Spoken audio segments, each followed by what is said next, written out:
Hey y'all, welcome back to my channel. So today, as you guys read by that title, we are going to be talking about toxic siblings. So to start, the question that you want to ask yourself is, how do you know if you have toxic siblings? So we're going to go over some signs and really break down what it is to have a toxic sibling. So the first two signs that you have a toxic sibling is that they're controlling and manipulative. They make you think that everything is your fault. They use your insecurities against you. They try to or actually end up convincing you to give up something that you're interested in, something that you love, or something that's important to you, right? They try to make you dependent on them at all times. So they don't want you going out doing your own thing. They want to be able to tell you yes. They want to be able to tell you no when they want to tell you no. They're constantly judging you, your sense of style, what you wear, what you eat, how you think, how you feel, and how you react to certain situations. They'll also deny things that they clearly did. They also try to make you feel guilty for stuff that you should not feel guilty about. For example, is saying no. To actually go in details with guilt, they'll guilt you into helping them out. So here's like an exact example. So say your sister has children, right? So nieces or nephews. They'll guilt you into watching their children and make you feel bad if you say no, as well as financial situations when they're asking you for financial assistance and you're telling them no, rather if it's just you want to tell them no, or if you really don't have it and you need it for yourself. They'll often say things like, this is for your niece or nephew. Do you not want to help out your niece or nephew? Everything that I'm doing is for your niece and nephew, and I need help and you're not willing to help me. That's selfish. If the roles are reversed and you're helping them out all the time, and when you ask them for assistance or for help, they make it an issue to help you out. They may seem so aggravated that you're asking for help, instead of saying yes or no, I can help you, they'll pretty much be like, did you ask this person? Well, did you ask this person? What did they say? Did you ask that person? What did they say? Why do you need my help? What's going on? When you really just asked if they could take you to the corner store.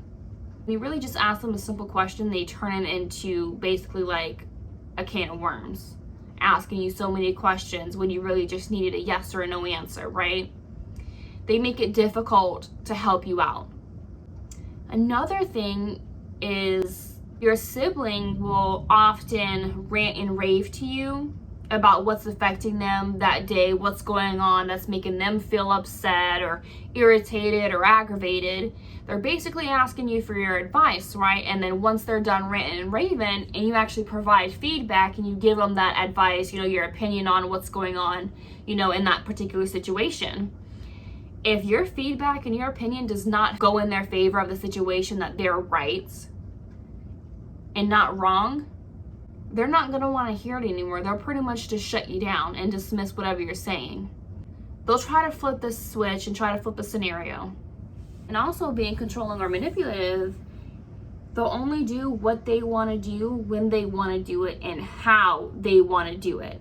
So if you have events planned or if you have something special coming up and you need their assistance, if it doesn't benefit them or is convenient to them in any way, it's probably not going to happen. So they're really just going to brush it off their shoulder like it's nothing because it doesn't benefit them in any way.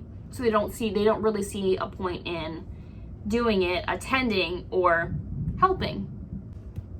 Another way to know if your sibling is toxic is that they're always blaming others and they don't show any remorse.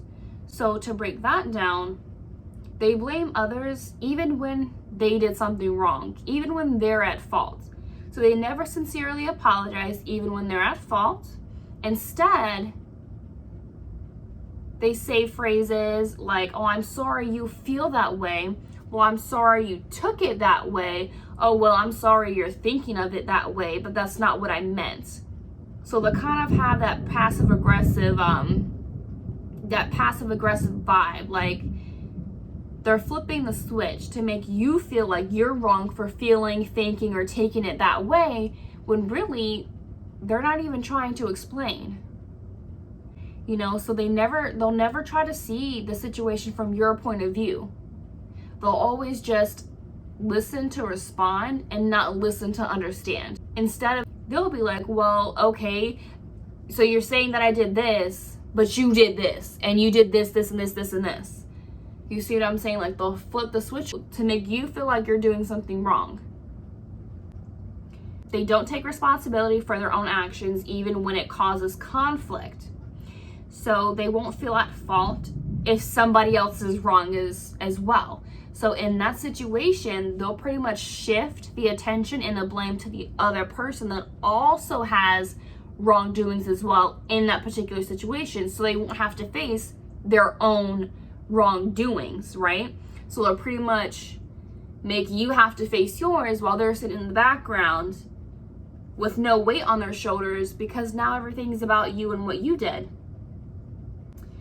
Another way to know if your sibling is toxic or siblings are toxic is that they degrade you and use invalidation.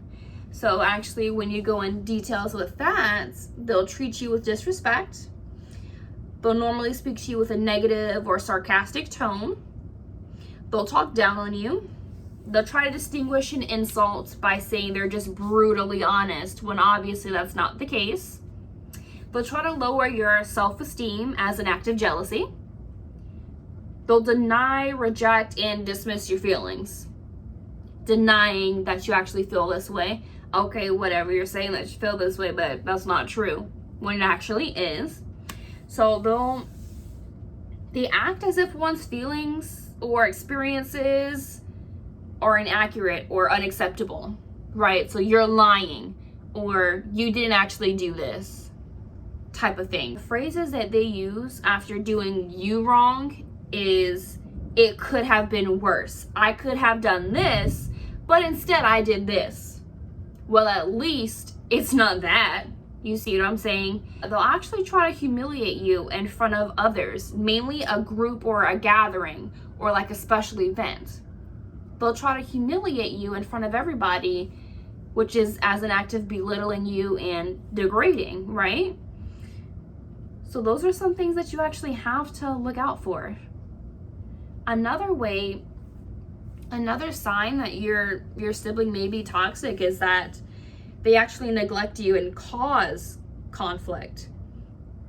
So when you look into that, you know, they neglect your feelings. They don't show that they actually care for you at all. You know, like they try to put other siblings against you, basically talking bad about you one off, or talk about you behind your back with your other siblings, only sharing their side of the story. And when one person's only getting one side of the story, they're going to start believing that when they're constantly hearing that. They're going to start believing that that's true about you, or whatever, you know, that other sibling is telling, you know, your other siblings. They're going to think that that's true because that's all that they ever hear is negative stuff about you, right? If you are physically, emotionally, and like spiritually drained, you feel tired, you feel exhausted when you're around them for a certain period of time, that would actually show you, hey, you need some time off. You need some time to yourself, honestly. So now what we're going to do is talk about how to overcome toxic siblings, how to deal with them, and deal with the issues. Okay, so now let's go ahead and talk about ways to deal with toxic siblings. So I think the first thing that you have to do is love yourself. You know, you need self-love and care. So you need self-love and care, right? So you actually need to think highly of yourself, remind yourself that you are loved, even if it's you yourself that's giving yourself love.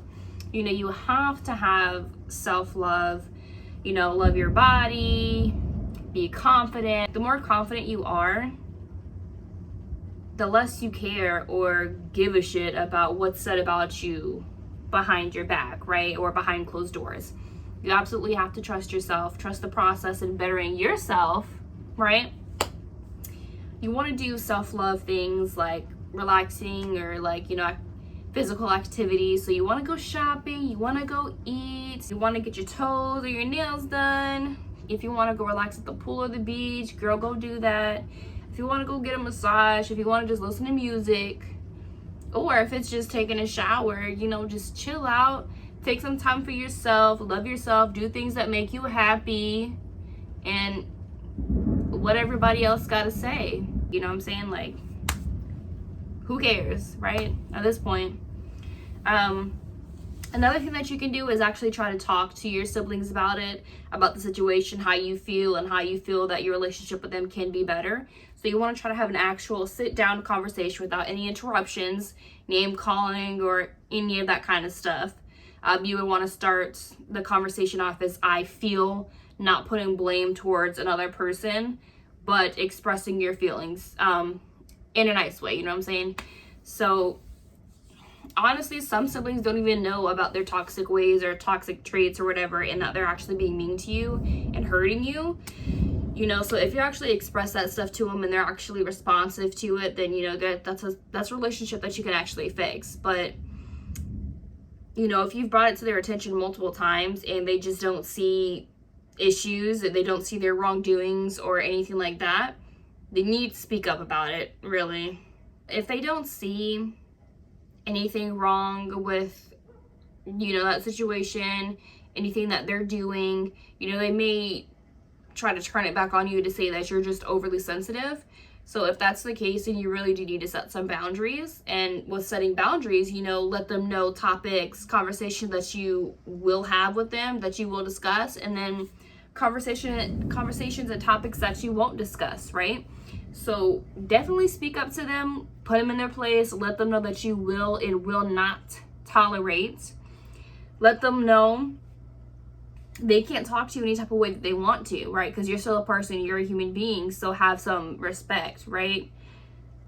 They need to understand, and you need to let them know that they can only talk to you in a calm manner. If there's yelling, any sarcastic, negative type of tone, don't even go into conversation with it. Just let them know, hey, you can give me a call, text me, or we can talk in person when you're ready to have a real conversation and you're not trying to yell through the phone, right? So you want to have a calming conversation so nothing's getting rowdy, right? Did any of y'all count how many times I said right? Because, girl. You want to let them know that if they have any issues with you or any disagreements or anything that they would like to say about you, they need to come to you about it first. Instead of going behind your back and talking that talk to other people, they need to address issues, any concerns, anything like that with you first, personally, before you just go out there telling people's business. You also want to set boundaries of like when you're seeing this person, right? So you want to let them know that, hey, you can't come to my house or come in my room anytime that you want to. You need to knock. You need to let me know that you're coming over. You need to let me know that you want to come in, and I can decide for myself if I'm in a good state of mind, in a good place to see you or not. Another thing is that they're just not comprehending boundaries and understanding that, hey, you did something wrong. We're not having a good relationship. There's no sibling bonding. They just can't accept how you feel and they're not willing to fix it. Then the only other choice is that you need to leave them alone. You're just going to have to accept that that's the way that they are. Pick and choose your battles and walk away. When I say like letting them go, I mean like if they're not willing to change and acknowledge your feelings, statements, of you telling them that what they're doing and how they're treating you is wrong and unacceptable, and they just don't care, they just brush it off the shoulder like, okay, whatever, you need to leave and get some space. And what I mean by that is only talk to them and engage in conversation with them when it's like holidays, birthdays, special events, stuff like that. Take some space, right? Because you don't want to always feel exhausted or upset around them. Like if your mood is constantly changing around them, you need some time to yourself, honey boo. Some time to yourself. And that's not just for toxic, that's not just for siblings, that's for family members and friends. Like abusive or verbally abusive, like that's not okay. Like, don't nobody want to hear that constantly. Like, no. That's like nasty. Nasty behavior will not be tolerated, okay? And then honestly, you just have to understand that like not all siblings are gonna want to fix a relationship with you, right? Some siblings just don't care. Blood don't make you family. Even that, I don't even be claiming like half of my family.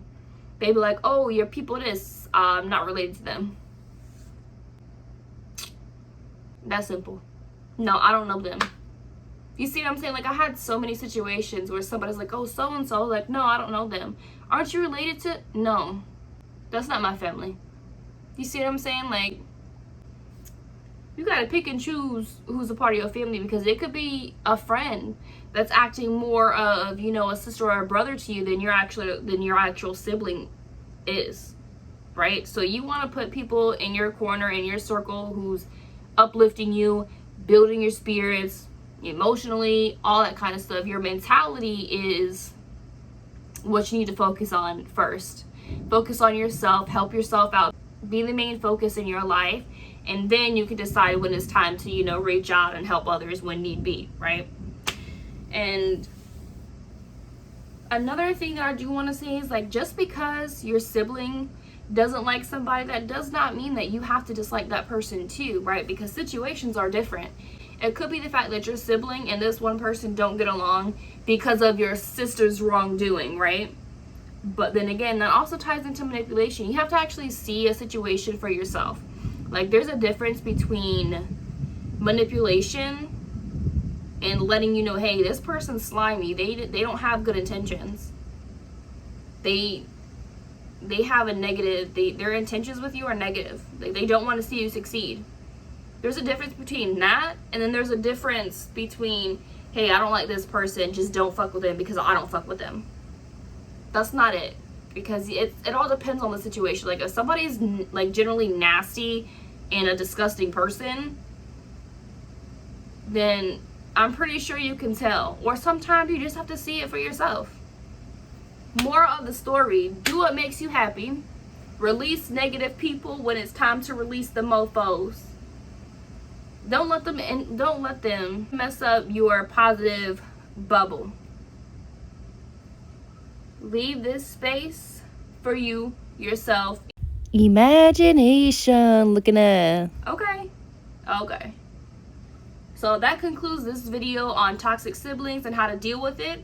If I missed anything, go ahead and put it in the comment section or whatever. And we out this bee. Bye.